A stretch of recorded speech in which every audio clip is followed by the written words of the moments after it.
ওম নমঃ ভগবতে বাসুদেবায় নমঃ। হরে কৃষ্ণ। জয় শ্রী রাধারানীর জয়। রাধে রাধে বন্ধুরা, নমস্কার। আমার সকল শ্রোতা ও দর্শক বন্ধুদের একটি নতুন পর্বে সকলকে স্বাগত জানাই। আশা করছি আপনারা সকলেই ভালো আছেন, আমিও বেশ ভালো আছি। 2025-এ শীতল ষষ্ঠী বা শিল ষষ্ঠী পূজা কবে পড়েছে, এই পূজার গুরুত্ব কী, এই সব কিছু বিষয় নিয়ে আজকের এই ভিডিওর মাধ্যমে আপনাদের সাথে আলোচনা করব।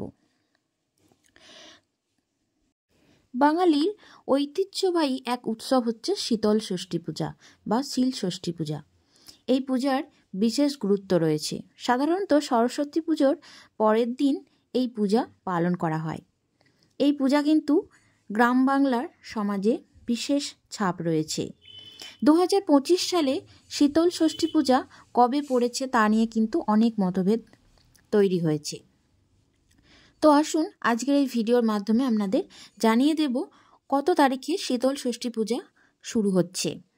বাঙালির 12 মাসে 13 পার্বণের মধ্যে এই শীতল ষষ্ঠী একটি বিশেষ উৎসব। সরস্বতী পূজার পরের দিন পালিত হয় এই উৎসবটি। বাঙালির সমাজে কিন্তু অতি জনপ্রিয় এই উৎসবটি। শীতল ষষ্ঠীর দিনে বাড়িতে রান্না করা হয় না, বরং আগের দিন রান্না করা খাবার গরম না করেই খাওয়া হয়। এই দিন বাড়িতে উনুন জ্বালানো হয় না। আসুন জেনে নেব এবার শীতল ষষ্ঠী পূজা কবে পড়েছে। 2025-এ শীতল ষষ্ঠী পূজা শুরু হবে 23 ফেব্রুয়ারি। এই পূজা শুরু হবে সোমবার অর্থাৎ 23 ফেব্রুয়ারি সকাল 6:54 আর পূজা শেষ হবে 23 ফেব্রুয়ারি রাত্রি 4:38। জেনে নেব শীতল ষষ্ঠী পূজার পদ্ধতি সম্পর্কে। শীতল ষষ্ঠীতে শিল নোড়ার পূজা করা হয়।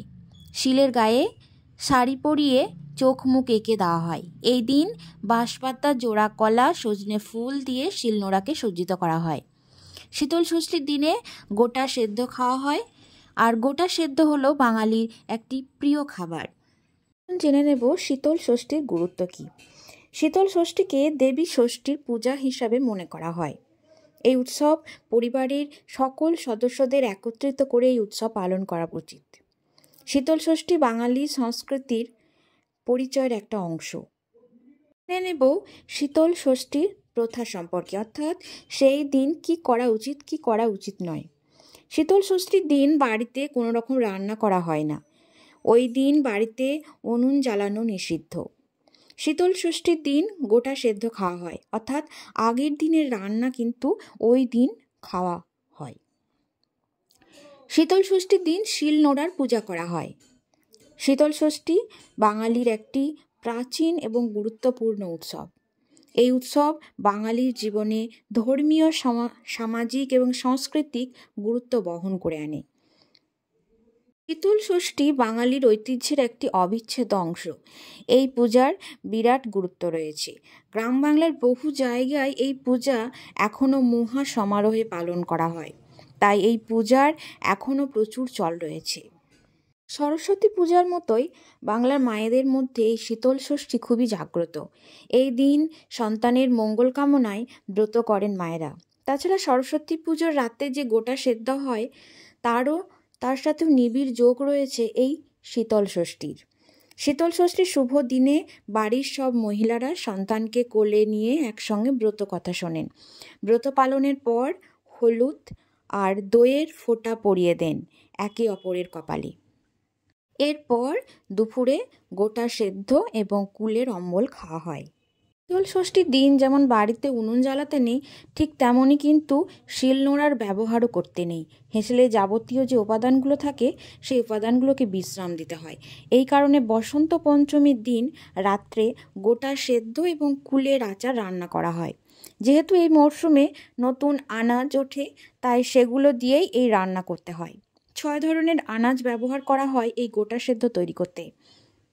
কোনো আনাজই কিন্তু কাটা যাবে না, গোটা অবস্থাতেই ব্যবহার করতে হবে। এটাই গোটা সেদ্ধর বিশেষত্ব। আলু, রাঙা আলু, বেগুন, মুগ কলাই, শিম, কড়াইশুঁটি, শীষ, পালং ব্যবহার করে গোটা সেদ্ধ রান্না করা হয়। মশলা বলতে শুধুমাত্র থাকে আদা বাটা, নুন, হলুদ আর লঙ্কা দেওয়া হয়। আবার অনেক অনেক বাড়িতে এমনও প্রথা রয়েছে শুধুমাত্র নুন দেওয়া হয়। আবার ওই গোটা সিদ্ধ তৈরির সময় এক আঁচেই কিন্তু সেই গোটা সিদ্ধ রান্না করতে হয়, এমনও অনেক প্রচলন রয়েছে। বন্ধুরা, আজকের ভিডিওটি এই পর্যন্তই ছিল। আবারও দেখা হচ্ছে তোমাদের সাথে নতুন কোনো ভিডিও নিয়ে। সকলে ভালো থেকো। ধন্যবাদ।